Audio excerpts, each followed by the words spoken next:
Alright, I figured I'd show you this. This is the final version of how this gun's going to be, or at least as of right now, the final setup. There, you can see it better. I guess I'll start from the front. As an A1 flash hider, I like that because it's got the slots all the way around. That's the only reason. There's no other reason other than that's just the way I like it. Surefire light with an offset mount so that you can, it's tucked closer to the gun. It has Palmetto State Armory upper receiver. And actually, while I'm thinking about it, so people don't freak out,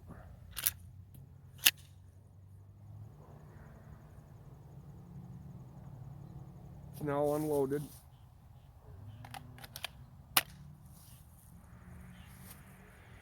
Palmetto State Armory 10.5-inch upper.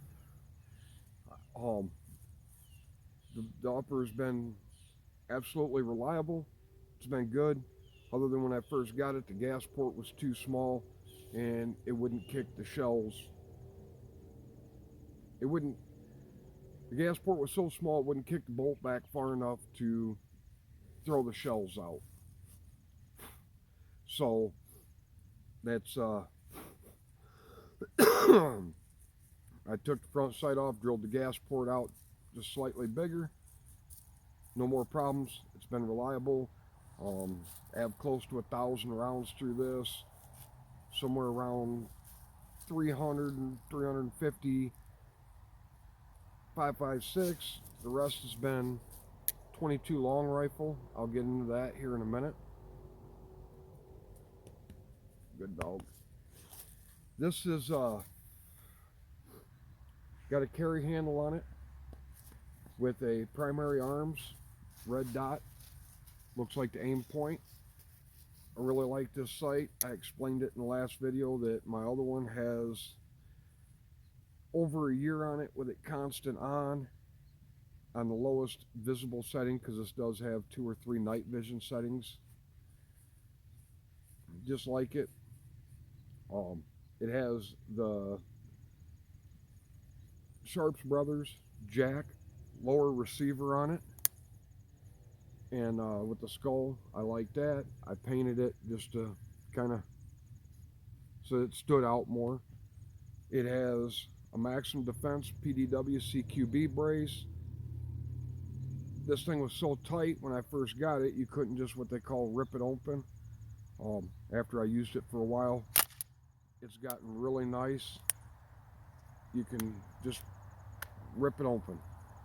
You know, like I said, you carrying it in a truck or something like that, you've got it as short as possible. When you get out of the truck, you can just snap it open and it's right there. I actually prefer it on that setting there.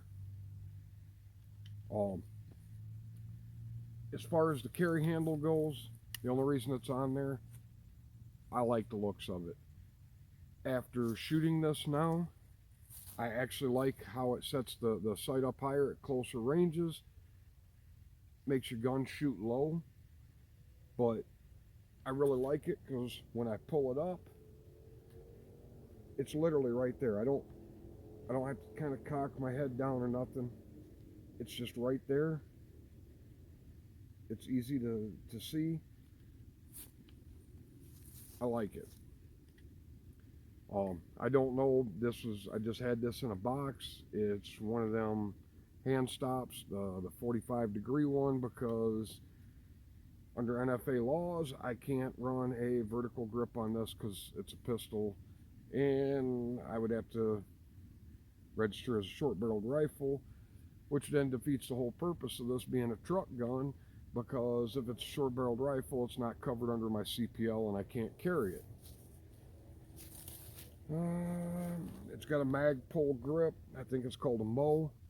I ground the nub off because I got big hands and the nub kind of just seemed to I don't know. I like it better that way without the nub on it. Pretty much everything on this is mil spec. The charging handle, all that. Um, you guys in the comments, and I said that's why I said I like doing this. I like getting your guys' opinions. I had enough opinions tell me to get rid of the stock trigger and put an aftermarket trigger in it, that I would like it that much better. I broke down, bought a Rise Armament Rave 140 trigger, and you guys were absolutely right. I will be putting aftermarket triggers in all of my ARs. Right now, this is the only one that has it. The trigger pulls so much lighter, the reset's so much shorter, that I can actually shoot this thing extremely fast now. Way faster than I could with all the stock stuff.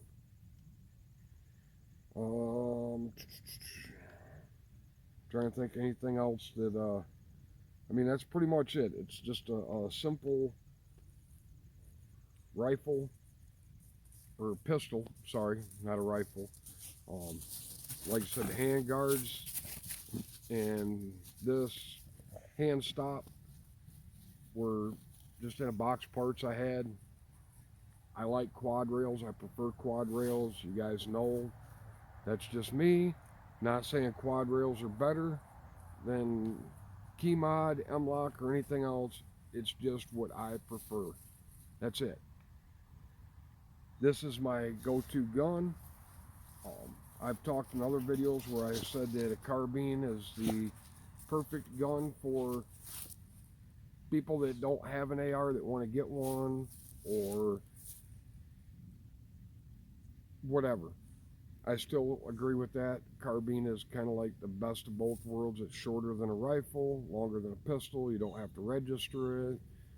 I get a little more velocity out of it than that, but for me, this is my go-to gun. This is the gun I grab every day, throw it in my truck, take it with me everywhere I go. It's just what I prefer for my situation. What I do, this is it for me. This is perfect. Just because it works for me doesn't mean it would work for you or anybody else. Just my thing. Hey, come on, guys, get away from the camera. Got two dogs that like to be right up what I'm doing. As far as the Rise Armament trigger, I went with that for two reasons. One, I'm cheap. Number two, when I looked at it, it looks pretty much like a mil stock or mil spec trigger. Even though it's a drop-in trigger, it has basically the same type of hammer, spring, trigger spring, and all that is mil spec. It just doesn't have as, to me, didn't look like it had as many moving parts as some of the fancier ones like the Geissele and stuff like that. Less moving parts, less mechanical stuff, the better off you are. In my opinion, just less stuff to wear out, less stuff to break. Other than that, that's pretty much the setup I'm running with this. People ask me all the time because they know I've got night vision. I did videos on that, and they know that this is night vision compatible. No, I do not train with night vision. Two reasons. One, my night vision is very old night vision. Works great, but it's, I think, Gen 1 or Gen 2. It's really old stuff. Two, with night vision on, trying to line up the tubes and then line up with this is just really difficult. I don't have the money to just throw away on a PEQ, so I'm not going to have one. My other issue with night vision is, at least from what I've understand, videos I've watched and that, anybody with night vision can see you just as well as you can see them. They see your IR illuminators, your IR laser on your gun and that, if you got a PEQ. So for me, I use my night vision strictly for if I had to, and I actually did it one time. My generator didn't want to start. I had to take the carburetor off of it, clean it out, put it back on. I did it with night vision only because the dumbass that I am, I forgot to charge both of my rechargeable flashlights, and that's all I had at the time. It worked. Doing anything with night vision on is harder than doing it without night vision. Now that just may be that because I don't use it enough. I don't know. Everything I tell you, these are just my opinions, my thoughts. Just because something doesn't work for me or does work for me doesn't mean it's the same for you. I am going to explain a little bit about the 22 conversion.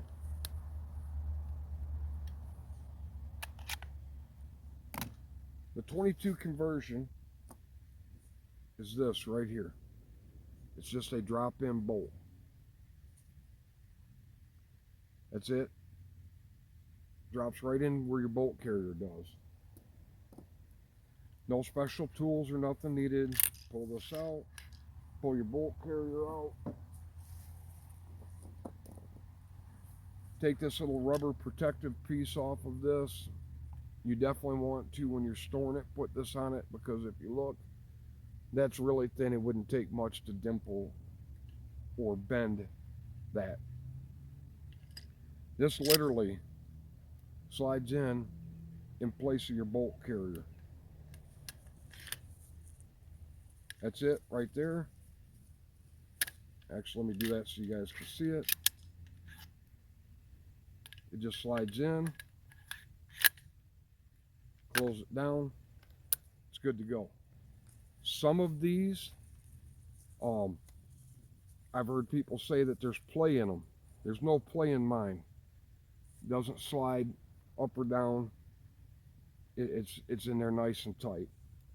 I've heard people say that these aren't very accurate because of that. They have problems because of that. This one, I have 650 rounds, 22 LR through it. It feeds every bit as reliably as my semi-automatic Marlin Model 60 tube-fed 22. I had no problems whatsoever out of this, other than the typical 22 round rimfire where you pull the trigger, goes click, you pull it out, either throw it away or you put it back in and it hits in a different spot on the rim and fires off. Actually, I'm sorry, I have more than that. I have 975 rounds in because I learned real quick a lesson with these. When I first got it, was excited, went out and bought 2 boxes of, well, I bought 4 boxes, but I shot 2 boxes right away.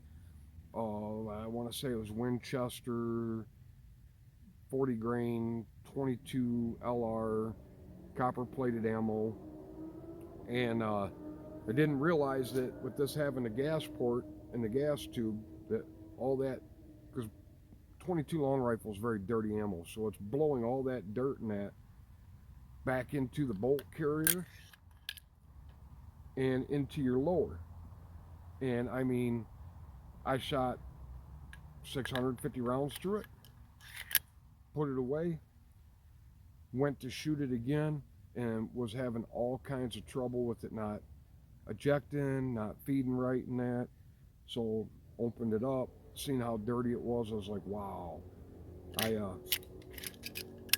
pulled the bolt out, cleaned it real good, put it back in, cleaned my lower real good, and no more problems.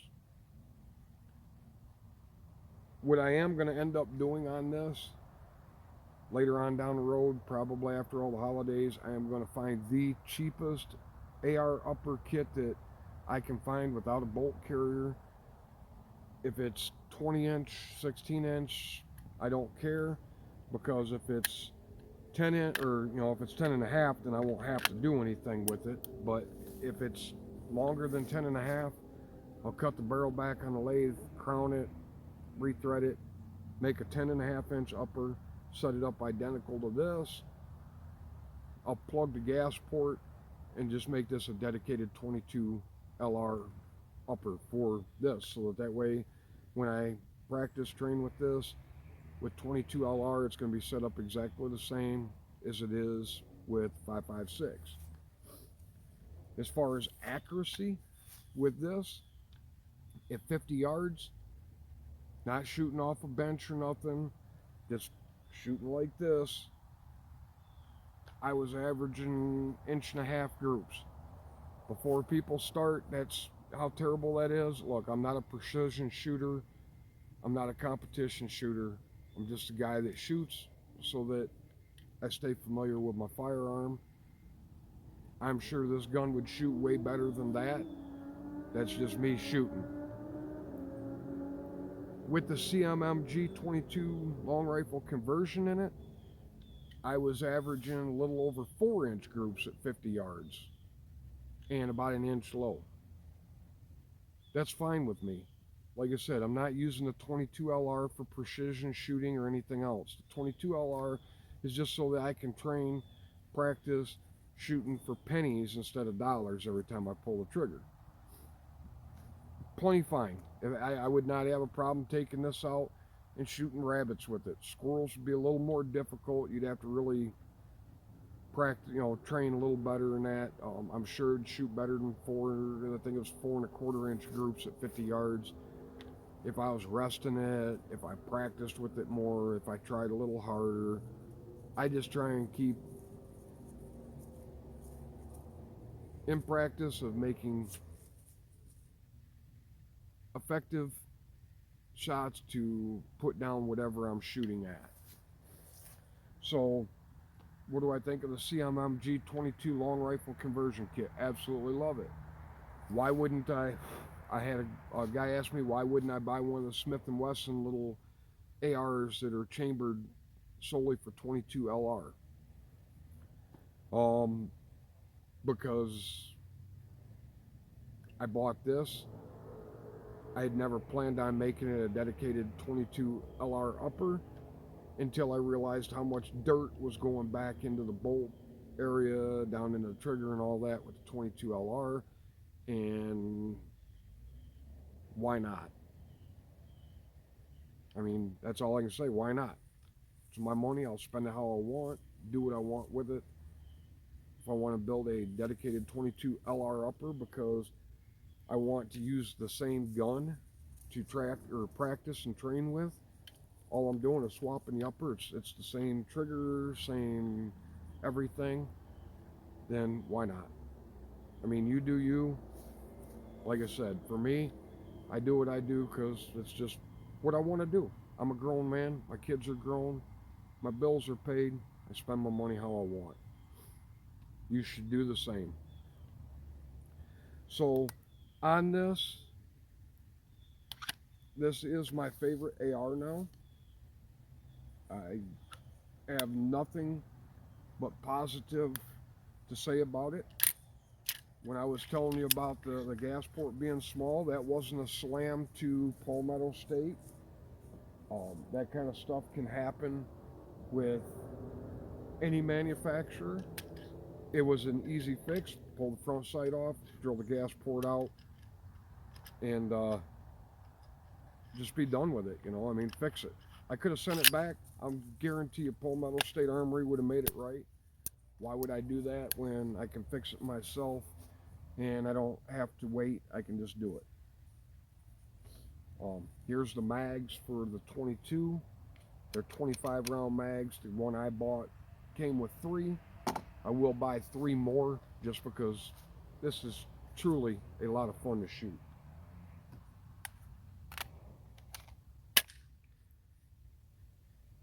As far as the trigger goes, none of this stuff was free to me. I bought everything except for the brace. Maxim Defense did send me that to do a review on it and let me keep it. Other than that, everything on this, bought, paid for out of my pocket. Nobody's giving me any kind of discounts, deals, or anything else to promote any of the products I just talked about on here. The Rise Armament trigger, I don't know if you can see that. Let me turn the safety off. It barely moves when Yeah, I mean, there's no creep or not. I mean, it just right there. It just goes. Um, the reset on it. I don't know if you can see this. Hardly any reset at all. Super light. I am now a thorough believer in running an aftermarket trigger on these. I can't believe how much of a difference it made on how much faster I can shoot and shoot accurately faster with just a better trigger. So, um, I guess that's really about it on this. This gun gets thrown underneath the seat, behind the seat of the truck. It bounces around. Um, it's just a work gun. That's what it is. It's a working gun.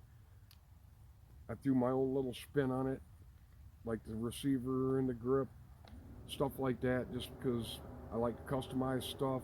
But that's it. That's this gun.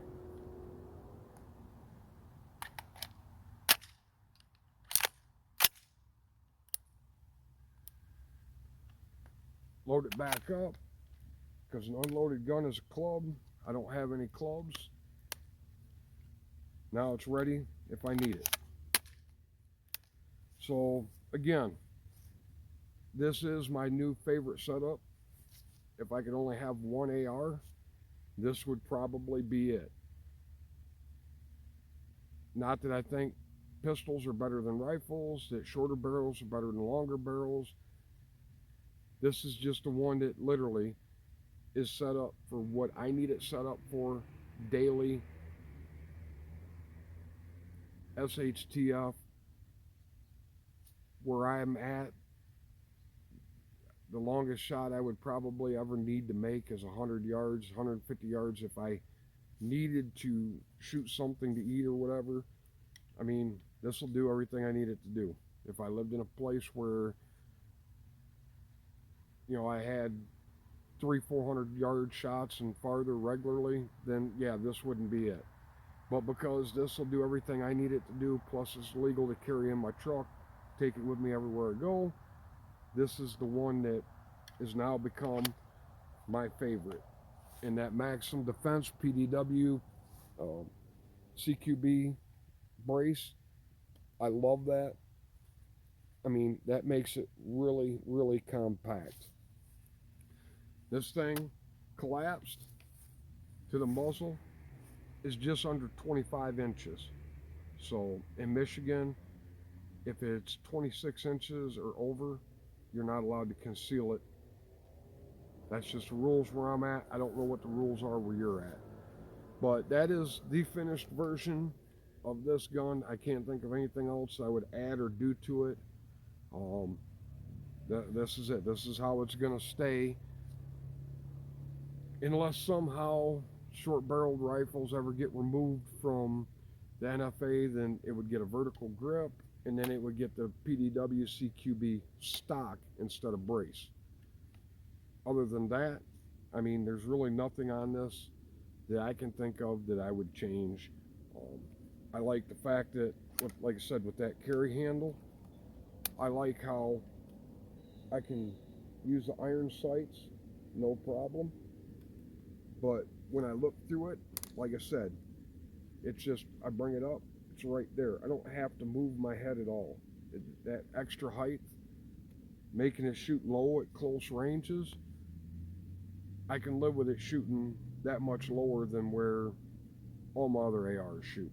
Inch and a half lower. At 50 yards, this thing's dead on. This red dot's dead on at 50 yards. I mean, like dead on. The iron sights are sighted in for 200 yards. I'm not a great shot with iron sights at 200 yards, but I didn't really build this to be a 200-yard gun. I built this to be able to go to 200 yards if I need it to, but my idea of this gun needs to be 50 yards or less primarily. So that's the gun. That's the review on the CMMG 22 conversion. Would I buy this again? Absolutely. Um, would I buy it over a dedicated 22 LR? Absolutely. The only reason that I want to make it a dedicated 22 LR upper for this conversion is because I'm lazy. I don't like cleaning my guns. I don't know if you've ever watched the Watch Horn. I agree with him absolutely. I clean my guns with carb cleaner and I spray them down with whatever kind of lubricant I have. Could be WD-40. Most of the time it's JB or PB Blaster because that's just what I have laying around all the time. I don't pay anything for it. I'm always working on cars and that, so I always have PB Blaster and motorcycles and other things. So I always have PB Blaster and carb cleaner laying around. But I mean, I'll use any kind of oil. I wouldn't use it in the wintertime just because it gets real thick and it does cause malfunctions. But I mean, I've sprayed my bolt in the summertime down and in my lower receiver and sprayed the piss out of it with carb cleaner, and then literally just took motor oil, wiped it on poured some on a rag, wiped it all over the bolt, dropped a little bit down around the trigger and the hammer, and shot fine. Worked great. Just don't do it in the wintertime. I did that once and it caused all kinds of malfunctions because the motor oil gets too thick, too heavy. But that's just me. You do what you want. I'm not worried about cosmetics. If this thing gets scratched up, if the finish gets worn off it, I'm going to do exactly what I do now. Touch up the paint and run with it. I mean, it's a gun. If we were talking about my Winchester Model 94 3030, my Lone Star commemorative, no, I clean that every time I get done shooting. I'm very careful with what I clean that with.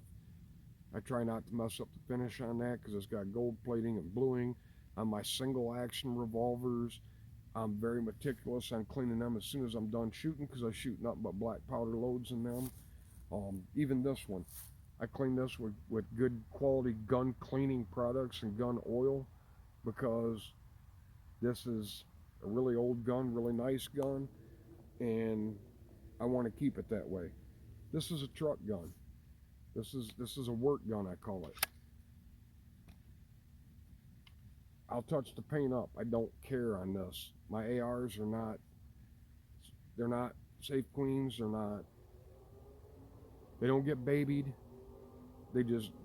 I use them and I use them hard. Or harder than probably most people do, but not as hard as maybe law enforcement or operators or military or whatever. But I mean, they get used, they get banged up.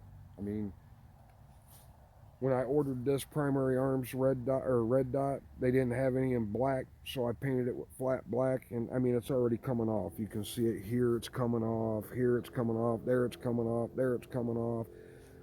All the sharp edges, you can see the tan underneath it. I don't care. I mean, if it gets too scratched up, I'll repaint it, or I might not. I don't really care. I mean, it's just a tool. That's it. That's how I feel about my ARs and my Uzi and that. They're just tools. Some of my other guns, I think of them more like works of art and appreciate them more, I guess. But anyway, I hope everybody has a great day, and that's the final thoughts on that. If you haven't checked out the Watch Horn, go check him out. Great guy. These guns, my ARs, I'm notoriously bad for not cleaning them regularly. I've been known to go 2,000, 2,500 rounds before I clean them. They're the only guns I abuse that way, I guess. But everybody have a great day and talk to you later.